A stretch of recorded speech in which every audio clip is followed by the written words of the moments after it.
Assalamualaikum warahmatullahi wabarakatuh. Jumpa lagi dengan channel kupas soal matematika dan lain-lain. Ingin informasi terbaru? Silahkan di subscribe. Kali ini kita akan bahas lagi tentang soal TIU tes intensi umum part 20. Kali ini kita akan bahas lagi tentang analogi kata. Nomor 1. Bensin berpasangan dengan mobil, maka energi berpasangan dengan A. Apakah otot? B listrik, C mesin, D tubuh, E gerak. Kita jawab. Hubungan antara bensin dan mobil adalah bahwa bensin merupakan sumber energi atau bahan bakar bagi mobil. Maka analoginya harus berhubungan energi sebagai bahan bakar untuk sesuatu. Kita lihat otot. Salah, karena otot adalah bagian dari tubuh, namun bukan keseluruhan sistem menggunakan energi. Otot menerima energi, tetapi tidak dapat disamakan dengan mobil secara keseluruhan. Jadi otot itu sebagian ya, kalau mobil kan keseluruhan ya. Kemudian yang bagian B adalah listrik. Salah, listrik juga merupakan bentuk energi, bukan yang menggunakan energi. Pada kita lihat saja ini tadi sumber energi, berarti listrik dengan energi dengan listrik itu bukan itu ya, bukan yang menggunakan. Jadi energi dan bensin digunakan oleh mobil, energi digunakan oleh apa? Nah, itu maksudnya. Jadi seperti menjawab bensin, mobil, energi, listrik tidak sejajar secara fungsi. Bensin menjalankan mobil, energi ke listrik itu justru listrik menghasilkan energi. Jadi salah ya. Kemudian bagian C adalah mesin. Salah juga, mesin bisa menggunakan energi, tapi analoginya akan tidak menjadi sejajar karena mesin dan mobil memiliki hubungan yang mirip ya. Miripnya bukan paralel dengan tubuh. Mesin bisa di dalam mobil seperti otot di dalam tubuh ya. Jadi ini mesinnya itu merupakan bagian ya, seperti otot dalam tubuh, bagian dari mobil, seperti otot bagian dalam tubuh. Kemudian bagian C tubuh. Nah, ini adalah benar ya. Sama seperti mobil membutuhkan bensin untuk berfungsi. Tubuh manusia memerlukan energi misalnya dari makanan untuk dapat bergerak dan berfungsi. Inilah analogi yang sepadan. Jadi energi bensin diberikan kepada mobil untuk berjalan, sedangkan energi itu diberikan kepada tubuh untuk melakukan fungsinya. Kemudian bagian E salah, gerak, karena gerak itu adalah hasil dari penggunaan energi, bukan pengguna energi sendiri. Dalam analogi ini itu berarti mengatakan bensin mobil, energi gerak, menghubungkan bahan bakar hasil. Bahan bakar sebagai hasil, mengeluarkan hasil, bukan bahan bakar sebagai pengguna. Hasilnya ya gerak. Hasilnya gerak. Ini kan pengguna, di sini hasilnya gerak. Jadi bensin dipakai oleh mobil, energi menghasilkan gerak. Jadi satu dipakai, satu menghasilkan. Ya, jadi jawaban yang cocok adalah bagian D. Jadi saya ulangi sekali lagi, otot itu bagian dari tubuh. Jadi dia harus masuk satu kesatuan yang utuh ya. Jadi tubuh itu merupakan sistem ya. Otot itu hanya sebagian dari itu. Jadi otot menerima energi tapi tidak dapat disamakan dengan mobil secara keseluruhan, cuma bagian. Otot itu bagian dari tubuh. Bagian B listrik. Listrik itu bentuk energi ya. Berarti tidak sama, karena yang satu digunakan oleh bensin, digunakan oleh mobil, masa energi digunakan oleh listrik? Salah ya, justru listrik itu yang menghasilkan energi. Mesin, salah juga. Karena mesin itu menggunakan energi, tapi analoginya dia bukan keseluruhan ya, cuma bagian saja, tidak sejajar antara mesin dengan mobil. Kalau mobil semuanya masuk di dalam, ada mesinnya, ada yang lain-lain. Nah, kemudian tubuh. Nah, ini benar, karena tubuh itu merupakan kesatuan utuh yang terdiri dari otot tali dan lain-lainnya ya. Berarti energi itu digunakan oleh tubuh untuk melakukan fungsinya. Begitu juga bensin diberikan ke mobil untuk melakukan fungsinya berjalan. Gerak, salah juga. Gerak itu adalah hasil dari penggunaan energi ya, bukan energi itu sendiri. Jadi bensin dengan energi, kemudian bensin masuk ke mobil itu untuk bergerak, energi ke gerak itu hasil gitu ya. Hasil dari energi itu adalah gerak. Jadi berbeda kata kuncinya.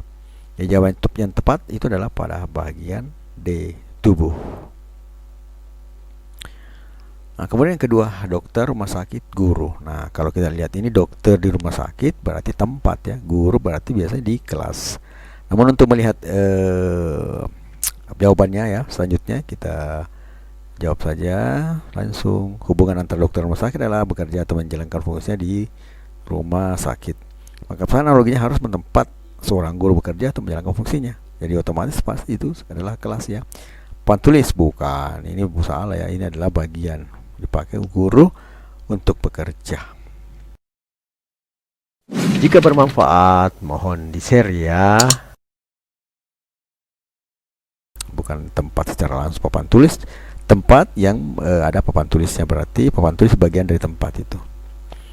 Tidak setara ya. Kemudian murid. Nah, ini justru muridnya adalah orang yang diajar oleh guru, bukan tempat ya. Nah, jadi pekerja klien bukan pekerja tempat kerja ya, salah itu. Kemudian yang C adalah kelas. Nah, ini kelas benar. Guru menjalankan tugas utamanya di dalam kelas. Sebagaimana dokter menjalankan jalur utamanya di rumah sakit. Jadi hubungan ini paralel ya, berarti benar. Nah, kemudian kita lihat yang salah lagi, yaitu D, buku-buku itu bukan. Nah, alat bantu saja seperti papan tulis ya, bukan tempat ya, intinya bukan tempat. Kemudian yang bagian E ya, pelajaran. Nah, bukan pelajaran, itu adalah yang diajarkan oleh guru atau aktivitas yang dilakukan oleh guru, bukan tempat kerja. Itu lebih mirip dengan dokter diagnosa ya, diagnosa. Jadi bukan, jadi jawaban yang cocok adalah bagian C, kelas. Kemudian nomor selanjutnya adalah nomor yang ketiga, pengetahuan, pemahaman, latihan. Titik-titik. Nah, kalau ini pengetahuan menghasilkan dipahami. Dan latihan untuk apa? Kecepatan, ketelitian, keterampilan, keinginan atau kebiasaan. Kita jawab. Pengetahuan itu menunjukkan bahwa setelah banyak pengetahuan yang dimiliki akan mengarah kepada pemahaman yang lebih baik. Sama halnya latihan yang kita lakukan secara terus akan menghasilkan apa? Kalau kita berlatih secara terus-menerus, apakah kecepatan? Salah, karena kecepatan bisa menjadi hasil dari latihan, tapi bukan hubungan atau yang logis dengan pengetahuan pengaman. Tidak semua latihan bertujuan meningkatkan kecepatan ya. Anda kan lari di sini lari 100 meter, nah, mungkin kecepatan yang lebih baik karena setiap lebih cepat lebih baik ya, kalau lari sprint pendek. Kemudian ketelitian juga harus menghasilkan, cuma ketelitian saja itu juga sama ya seperti yang di atas ya, masih banyak, bukan hasil utama dari proses latihan secara umum. Kemudian selanjutnya adalah keterampilan. Nah, ini dia. Setelah kita mengadakan latihan, apakah kita akan terampil, itu bisa teliti, bisa cepat, dan lain sebagainya. Ini secara umum ya dari latihan. Selain terus berlatih bidang tertentu akan mengembangkan keterampilan di bidang tersebut. Hubungannya sejajar dengan pengetahuan menghasilkan pemahaman. Kemudian bagian D yang lain adalah keinginan, ini juga bukan, yang menjadi motivasi saja untuk melatihkan latihan, bukan hasilnya ya. Kemudian bagian E adalah kebiasaan. Nah, ini juga salah. Ini kebiasaan itu muncul dari latihan berulang. Tapi di sini latihan berulang itu cuma mengambilkan kebiasaan saja, tidak untuk melakukan keterampilan. Keterampilan itu masuk secara umum, semua dilingkupi. Jadi bukan sekadar kebiasaan saja. Jadi dengan keterampilan ya bisa saja itu dia terbiasa dan dia tercepat dan teliti dan lain-lain. Jadi keterampilan ini mencakup semuanya. Maka dengan adanya pengetahuan yang kita dapat itu menghasilkan pemahaman, berarti kalau kita latihan akan menghasilkan itu adalah keterampilan. Yang paling benar ya di sini. Bagian yang cocok adalah C, keterampilan.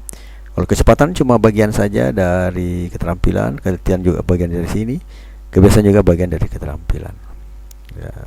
Selanjutnya adalah nomor 4, pena, menulis, mikrofon, titik-titik. Pena berguna untuk menulis, mikrofon berguna untuk apa?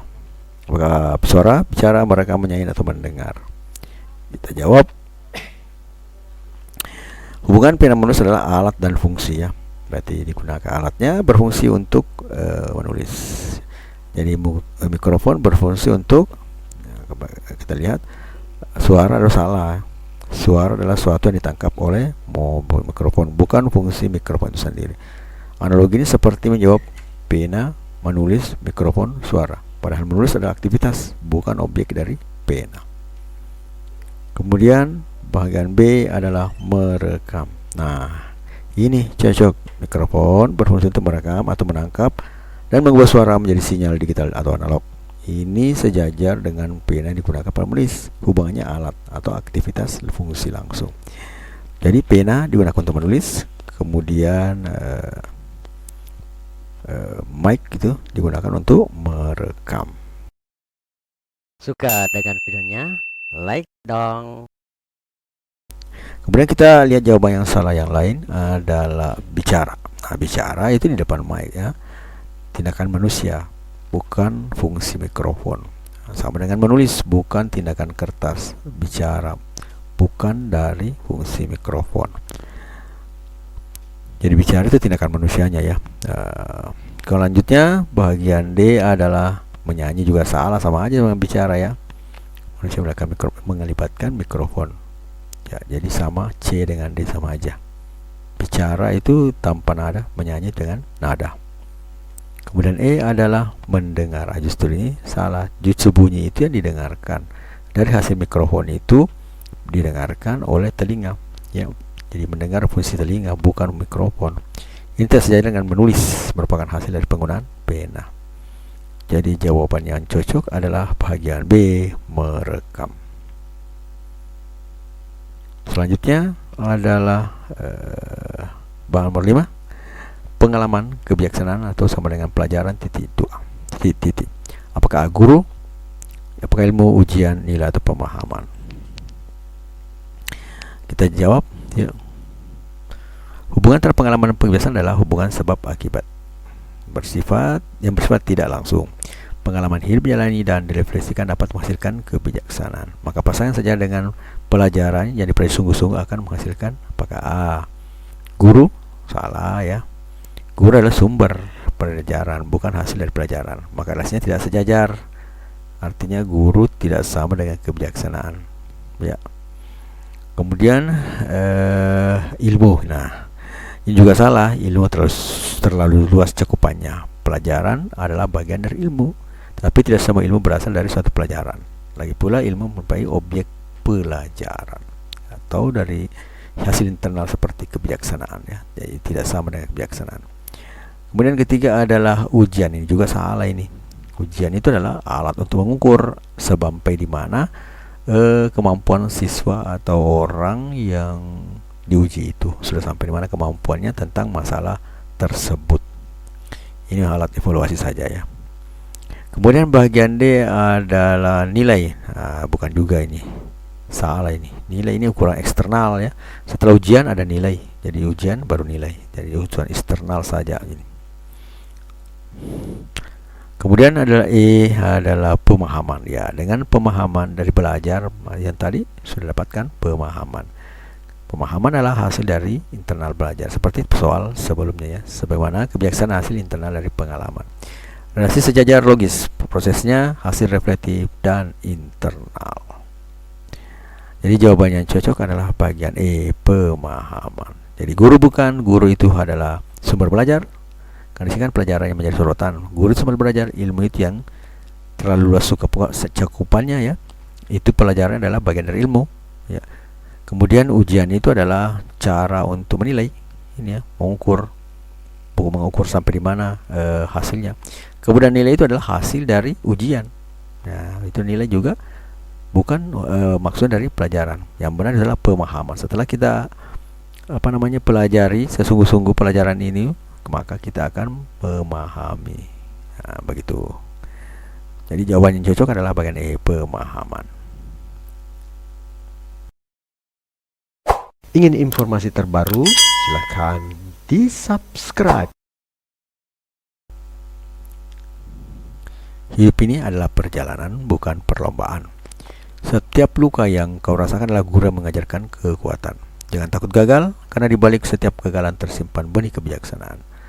Bernafaslah dalam-dalam, rasakan detik ini, karena hanya saat inilah yang benar-benar milikmu. Jangan bandingkan perjalanan dengan orang lain.